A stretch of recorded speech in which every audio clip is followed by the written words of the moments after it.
रूह कंपा देगी चैतन्यानंद की करतूतें, सिलेक्शन के लिए देता था महंगे तोहफे, विरोध पर करता था करियर बर्बाद।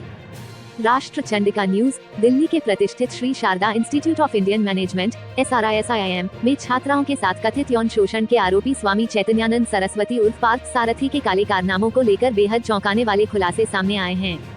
17 छात्राओं द्वारा छेड़छाड़ के गंभीर आरोपों के बाद संस्थान के एक पूर्व छात्र ने इंडिया टुडे से बातचीत में चैतन्यानंद के भयावह सिलेक्शन प्रोसेस और विरोध करने वाली छात्राओं को करियर बर्बाद करने की धमकियों का खुलासा किया है। महंगे तोहफों और विदेश दौरे का लालच। पूर्व छात्र के मुताबिक चैतन्यानंद नए शैक्षणिक सत्र की शुरुआत होते ही लड़कियों को अपने जाल में फंसाने की सिलेक्शन प्रक्रिया शुरू कर देता था। जाल बिछाने का तरीका, एडमिशन होते ही वह चुनी हुई लड़कियों से संपर्क करता था और उन्हें अपने निजी कमरे तक लाने की कोशिश करता था। दिए जाने वाले ऑफर, लड़कियों को आईफोन, कार, लैपटॉप जैसे महंगे तोहफों के साथ साथ मुफ्त विदेश दौरे का लालच दिया जाता था। करियर का प्रलोभन, बेहतर अंक, विदेश में इंटर्नशिप और अच्छे प्लेसमेंट का वादा करके उन्हें समझौते के लिए राजी किया जाता था। विरोध करने पर रूह कंपा देने वाली हरकतें। सबसे भयानक बात ये थी कि जो लड़कियां ये ऑफर ठुकरा देती थीं, उनकी जिंदगी संस्थान में नरक बना दी जाती थी। करियर बर्बाद करने की धमकी, विरोध करने वाली छात्राओं को हर तरह से परेशान किया जाता था, यहाँ तक कि उन्हें मजबूरन कॉलेज छोड़ना पड़ता था। सख्त निगरानी, उन्हें किसी से बात करने की अनुमति नहीं थी और 24 घंटे उनकी निगरानी की जाती थी। माता पिता को भी प्रताड़ित, विरोध करने वाली छात्राओं के माता पिता को भी परेशान किया जाता था।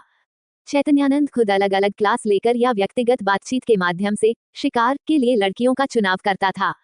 पूर्व छात्राएं बनी शिकारी, स्टाफ, भयानक नेटवर्क। पूर्व छात्र ने संस्थान के अंदर एक भयावह नेटवर्क का भी खुलासा किया है। उसका दावा है कि कुछ महिला कर्मचारी, जो स्वयं संस्थान की पूर्व छात्राएं रही हैं और पहले चैतन्यानंद का शिकार बन चुकी हैं, अब उसके साथ समझौते के तहत काम कर रही हैं।